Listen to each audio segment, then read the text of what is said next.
At the start of the war Russia is waging on Ukraine, a Ukrainian opera singer named Yuri Yurchuk made headlines performing his country's national anthem in front of the Prime Minister's home in London, England. Another Ukrainian opera star sang the anthem on the stage of the Metropolitan Opera in New York before a big performance. And that's not the only way the arts and the current international crisis have mingled. Many Russian artists have been banned from performing on the world's top stages. Today's Learning Nugget isn't about Russia's war in Ukraine, but it is about a person whose art connected people during tumultuous times. Today, meet Leontyne Price, the first international African-American opera star who rose to prominence during the height of struggles for civil rights in the United States. A Mississippi childhood. Price was born in 1927 in southern Mississippi, a place where racial segregation was law throughout her early life.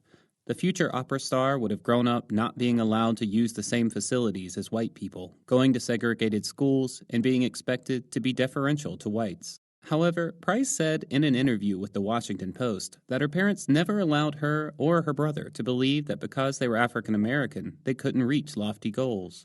"My parents told my brother and me that there is nothing that you cannot achieve if you aim high enough," Price recalls. "I don't remember them ever asserting that being me, being black, being Afro-American, was anything but positive. It was always approached as aiming high, climbing a mountain with your head held high, because you can't climb a mountain looking down. You're bound to fall."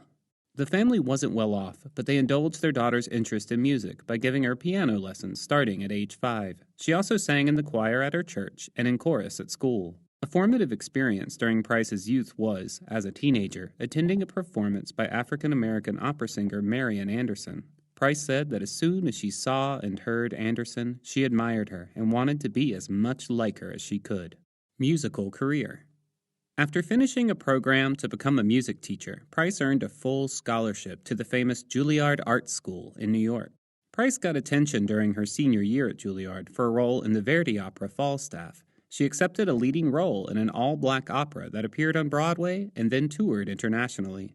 This led to Price's first lead role. She played Bess in a revival of Gershwin's Porgy and Bess, which is a drama focused on African-American characters living in Charleston, South Carolina. Price continued to tour and sing internationally, and her fame constantly grew.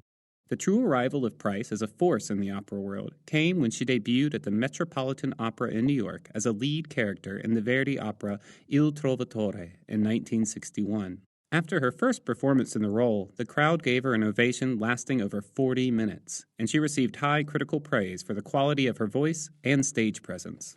From then until deciding herself to retire from the stage in 1985, Price played big roles in opera's biggest stages. She broke barriers for other performers of color, prompting more directors in the theater world to care more about talent than race when casting. When she decided to stop performing, she was still in high demand. She told the Washington Post she wanted to leave her stage career on the crest of the wave rather than being discarded. Where's Leontyne Price now? Leontyne Price is still alive. She moved from Greenwich Village in New York in 2013 and now lives near family in Maryland. She is 95 years old.